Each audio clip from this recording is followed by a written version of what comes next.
What's up, everybody? I hope you all had a great week.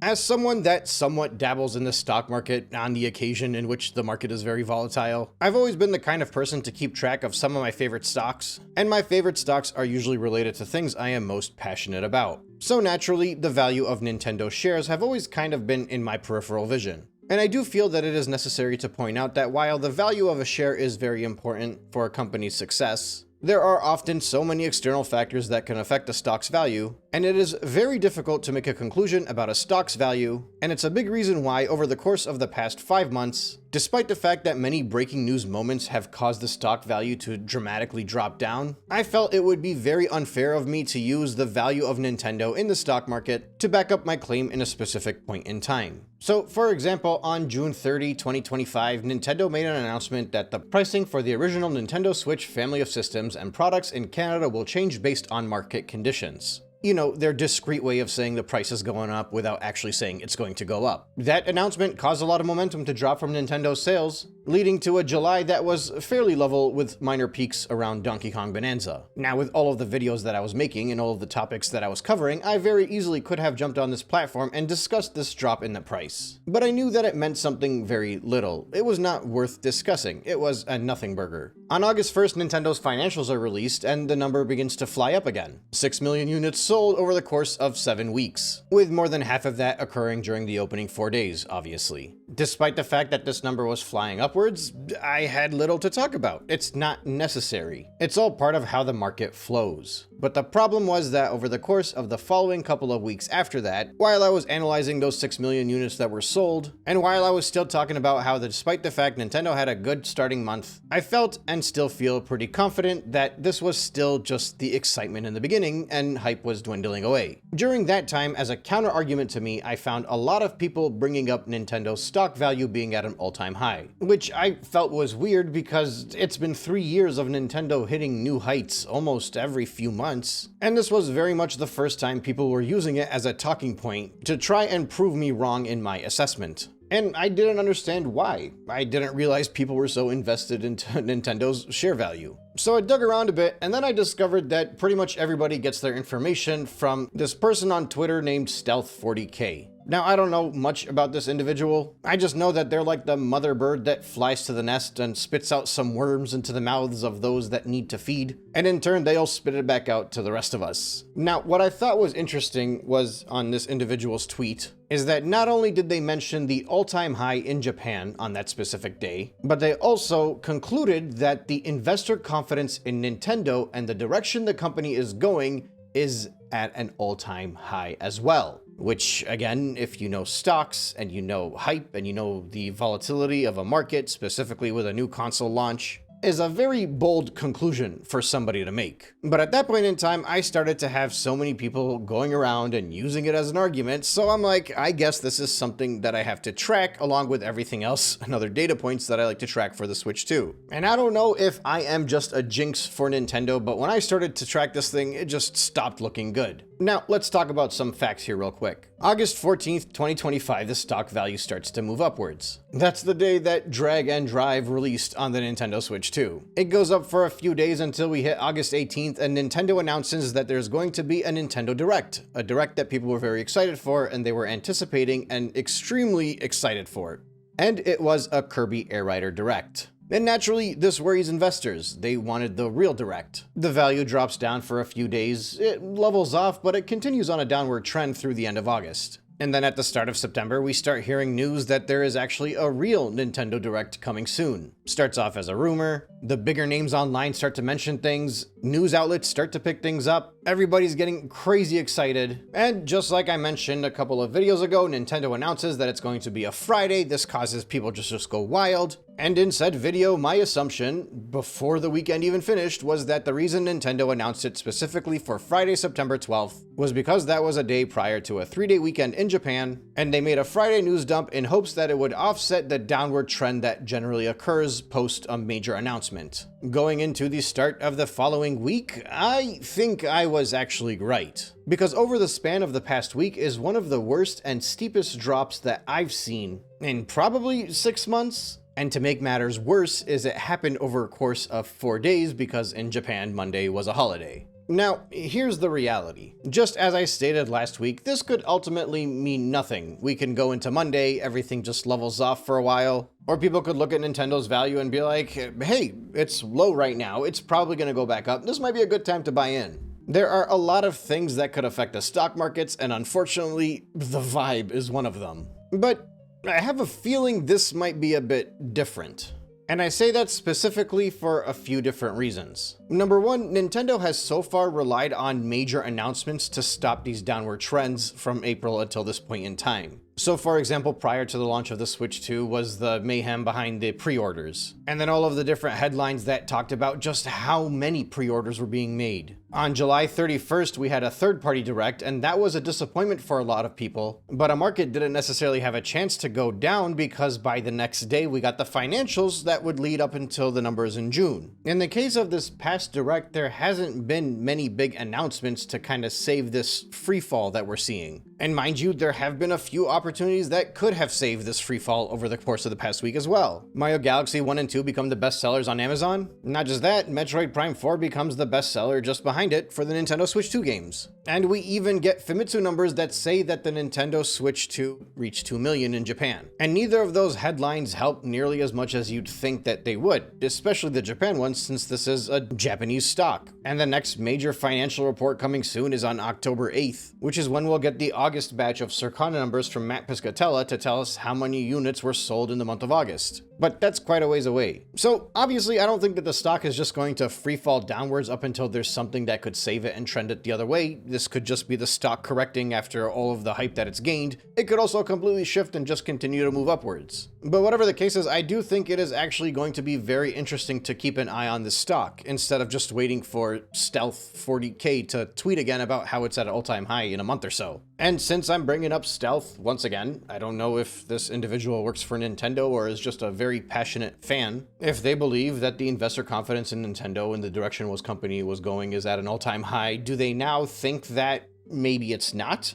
Because that's their logic, not mine. That's what the screenshot that so many different YouTubers were posting on their very videos while talking about how great Nintendo is doing. Now, I personally cannot make the claim that I think this means that investors are losing confidence in Nintendo, because I know my limitations as an individual who's just passionate about a video game company, and I wouldn't make an absurd conclusion. But I will point to somebody that can make that kind of assessment, can make that kind of conclusion. Analyst Alicia Reese reduced her recommendation on Nintendo's Japan-listed equity from outperform to neutral. And this was after the market had closed on Wednesday, basically 2 days after the stock had already started to fall, which naturally led to more people probably pulling out over the course of the next couple of days. And this analyst says that the downward adjustment was due in no small part to lingering high expectations for the company's recently released Switch 2 hybrid video game console. Reese pointed out that many estimates for unit sales look quite high. After all, they are well above actual sales for both the original Switch and an older product, the Wii. That's a tough game to beat, and the pundit believes the Switch 2, which, by the way, costs a rich 50% more than its predecessor, won't quite hit those high marks. Now, the target that this analyst is talking about is obviously those 1 year, 15 million marks that they're aiming for. She's not talking about the 100 million lifetime sales worldwide, nor is she talking about the 150 plus lifetime sales worldwide for the Switch. Again, these are the words of a shareholder analyst, not my own. And it seems as though investor confidence in Nintendo and the direction the company is going is no longer at an all-time high, like it was a month ago. But I don't necessarily expect this individual on Twitter to comment on that.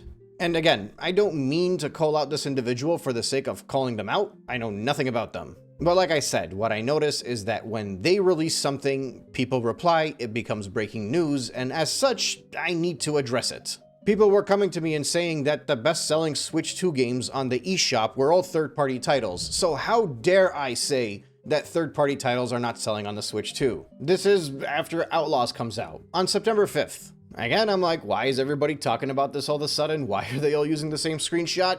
It's coming from Stealth 40K. An individual that concluded that third-party games are definitely starting to make their presence felt. And many people pointed at this picture and talked about how great Star Wars Outlaws was doing. It's outselling Bonanza, they said. But they're completely ignoring the fact that the eShop just ranks revenue made over the course of 4 days. And also, this picture completely filters out Switch 1 titles, which means your competition for first-party titles are either Switch 2 editions and their upgrade packs, a Mario Kart World title that was bundled with over 80% of every console that was sold, and Donkey Kong Bonanza, a game that had come out a month and a half prior to this. So pretty much any third-party title that just sold anything, just a decent amount, they don't have to sell that much, would easily rank. And it doesn't even tell you how many units are sold, obviously. Shout out to Hollow Knight Silksong Goes, because this goes based off of revenue. That game is cheaper. It's selling a hell of a lot of units. And it's still #1 on that Switch 2 filtered list, while Outlaws has dropped down to 6th place. And once you remove that filter for Switch 2 and you see how many more Switch 1 games are actually selling, Bonanza drops way down as well, because the user base for the Switch 1 is much larger. But the fact of the matter is there have been so few first-party titles released recently that third-party games are going to look great on these charts regardless. So cherry-picking screenshots of these digital bestsellers, they don't really help all that much. They paint a narrative that doesn't actually exist.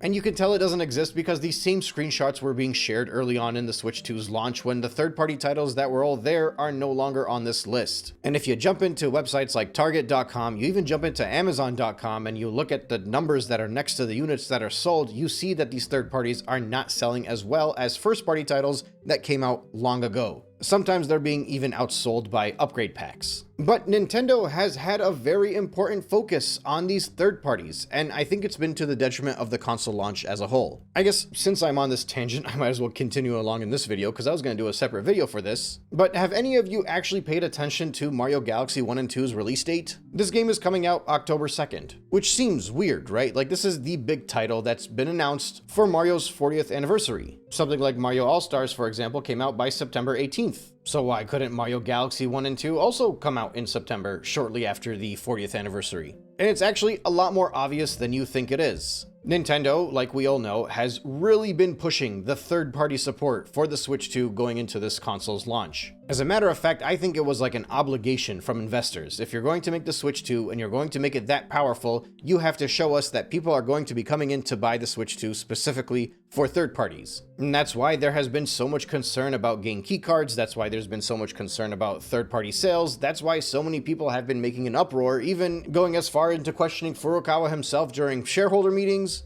and causing Nintendo to send out surveys to buyers to see what do we have to do to get you to buy these games. Not to mention the amount of money and marketing that's been pushed on so many of these titles, and not least of which being Star Wars Outlaws, which obviously got a massive push because of Ubisoft. So here's the reality. This entire financial quarter has been mostly focused on third parties because they need that to be reflected on their next quarterly report. And this quarter ends on the 30th of September. So conveniently, Mario Galaxy 1 and 2 coming out on October 2nd will not dramatically affect this ratio of first-party sales that we are going to see on there. And as a matter of fact, this ratio specifically is one of the lowest ratios that Nintendo has seen in recent times. And obviously it's because there have been very few first-party titles actually released. And this goes for both the Switch 1 and the Switch 2, because this percentage combines everything. And what's even worse is we don't actually know what a first-party software sale in this case entails. Because in the next section, they specify that software sale units include both packaged and downloadable versions of software and do not include download-only software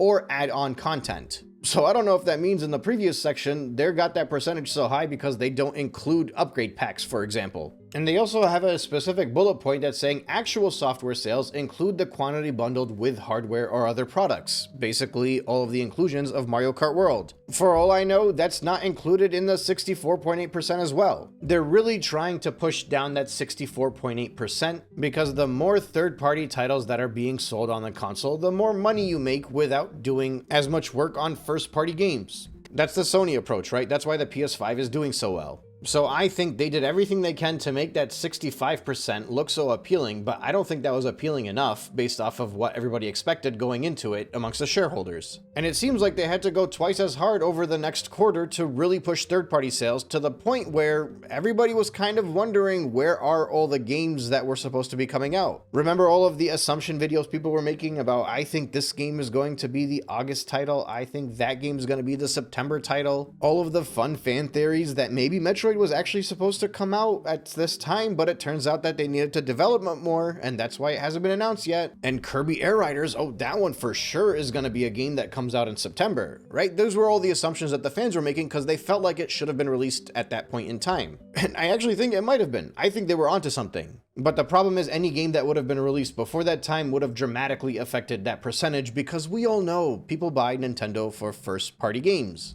So now, after giving people basically nothing but Donkey Kong Bonanza over the course of this entire quarter, they can have a nice ratio to show their shareholders going into the end of September. And then come the end of the year, Mario Galaxy 2 kicks off the final quarter where they start making all the fun end of the year holiday sales. But the reality is, this is how Nintendo operates. It's all about the hype, it's all about the headlines, it's all about what's trending. I made a post about this a couple of days ago, but the bestseller list on Amazon, another thing that was shared by Stealth, and that's why everybody started talking about it, it doesn't actually rank games based off of what is selling the best in just a quantity head-to-head 30 days number. It ranks recent sales, that means sales that happen on that day and the days prior, as dramatically more than what they would rank sales that happened weeks ago. So for example, right now if you go on Amazon and you search Switch 1 games and you search them from top to bottom, excluding the sponsored stuff that'll automatically show up to the top, the highest number you'll find usually is Minecraft for the Nintendo Switch, which has sold 8,000 on Amazon over the course of the past month. Which means as long as 2, maybe 3,000 people decide that they wanted to pre-order Mario Galaxy 1 and 2 off of Amazon when it was announced online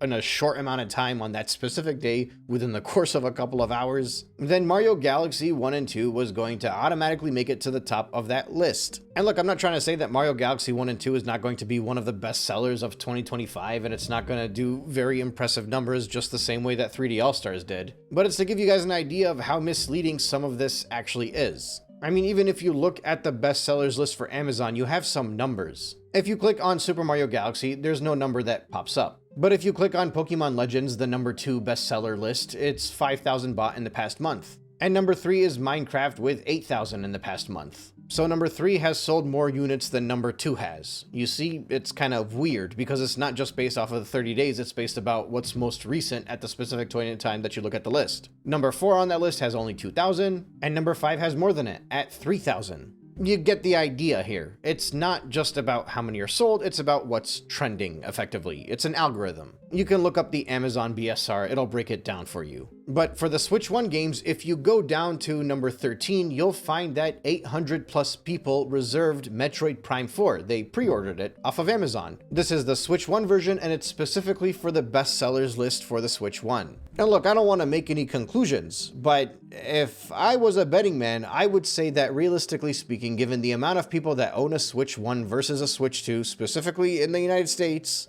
it's highly unlikely that the Switch 2 version is going to outsell the Switch 1 version. So when you jump into the Switch 2 bestsellers list on Amazon and you find that Metroid Prime Beyond is in second place, which, mind you, has already dropped down because it was in first place up until like yesterday, because pre-orders obviously are based off of what's going on recently. That's how the sales work. But my point is that initially when people were saying it's number 1 in the bestsellers list, they were also clicking on Donkey Kong Bonanza and seeing that it sold 9,000 on Amazon over the past month. So people were assuming that Metroid Prime 4 Beyond sold more than that. But I think actually the fact that it's already dropped down to number 2 kind of helps my argument here. It did not sell more than Bonanza in the past 30 days. If anything, I think it might actually be at only a few hundred pre-orders because the Switch 2 market is so small. Just like with the eShop, it's pretty easy to get up there and to rank as long as you had a good past 2 or 3 days. But it's all relative to when you release, relative to what released around the same time as you, and relative to how long it's been since you went on sale.